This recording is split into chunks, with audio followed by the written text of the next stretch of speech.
Hi there, this is Michael G making a video on my rear window spoiler.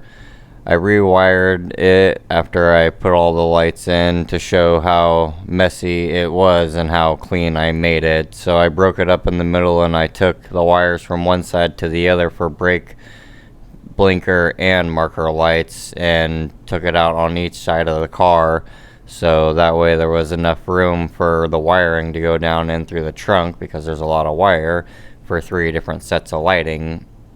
So as you can see, I've rewired them all together. I made the blinkers on the far outside and the brake is on top and the markers are on bottom, and then I glued all the lights in, and then I show how I put the light together.